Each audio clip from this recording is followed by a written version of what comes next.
குறு சிறு சாய மற்றும் சலவை பட்டறைகளை ஒரே இடத்தில் ஒருமுகப்படுத்தி தொழில் சார்ந்த வளர்ச்சி குழுமமாக உருவாக்க 700 கோடி ரூபாய் மதிப்பீட்டில் திட்டம் தீட்டப்பட்டுள்ளதாக முதலமைச்சர் செல்வி ஜெயலலிதா அறிவித்துள்ளார்.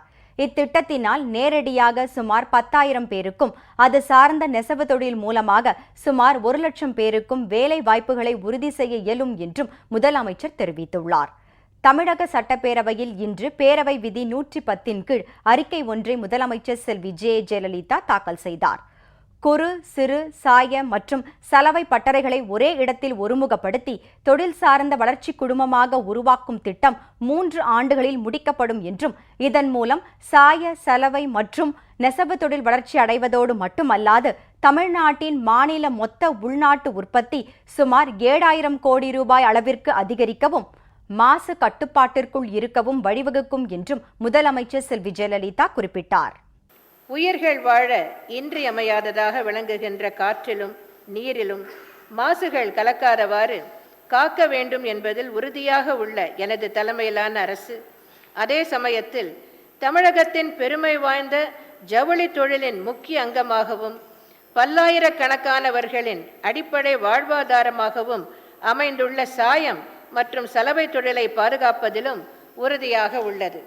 நாமக்கல், ஈரோடு, சேலம் மற்றும் கரூர் மாவட்டங்களில் அமைந்துள்ள ஏறத்தாழ 900 குறு மற்றும் சிறு சாய சலவை பட்டறைகள் ஆயிரக்கணக்கான வேலை வாய்ப்புகளை நேரடியாக வழங்குவதோடு மட்டுமல்லாமல் அது சார்ந்த நெசவு துறையிலும் லட்சக்கணக்கானவர்களுக்கு வேலை வாய்ப்பின் அடிப்படையாகவும் அமைகிறது.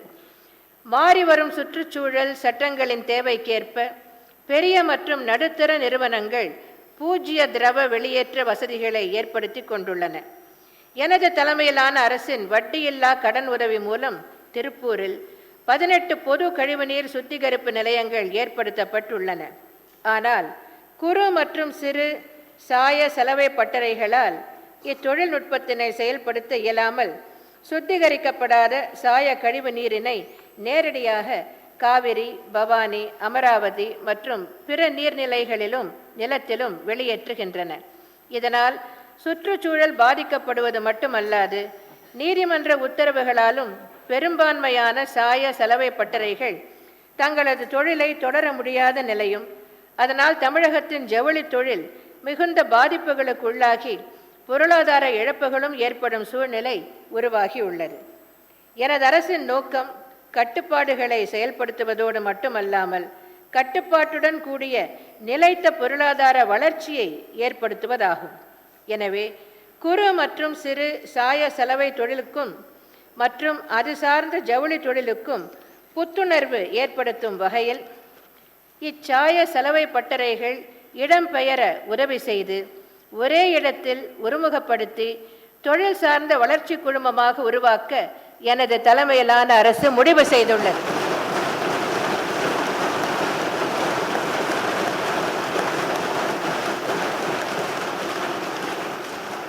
இத்திட்டத்தினால் நேரடியாக சுமார் 10,000 பேருக்கும் அது சார்ந்த நெசவு தொழில் மூலமாக சுமார் 1 லட்சம் பேருக்கும் வேலை வாய்ப்புகளை உறுதி செய்ய இயலும்.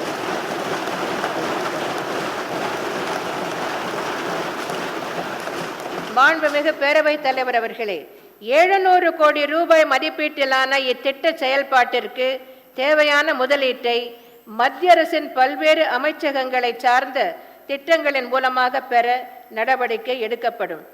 எஞ்சிய நிதி தேவையினை எனது தலைமையிலான அரசு வழங்கும்.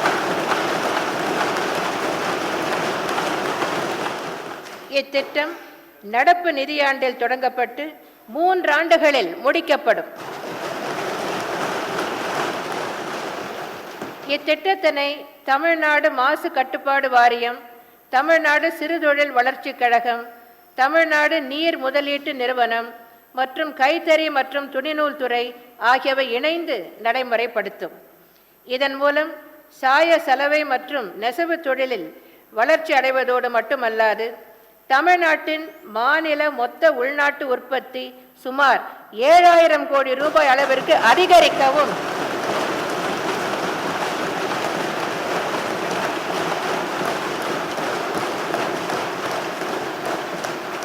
இதன் மூலம் சாய சலவை மற்றும் நெசவு தொழில் வளர்ச்சி அடைவதோடு மட்டுமல்லாது தமிழ்நாட்டின் மாநில மொத்த உள்நாட்டு உற்பத்தி சுமார் 7,000 கோடி ரூபாய் அளவிற்கு அதிகரிக்கவும் மாசு கட்டுப்பாட்டிற்குள் இருக்கவும் வழிவகுக்கும் என்பதை தெரிவித்துக் கொண்டு அமைகிறேன்.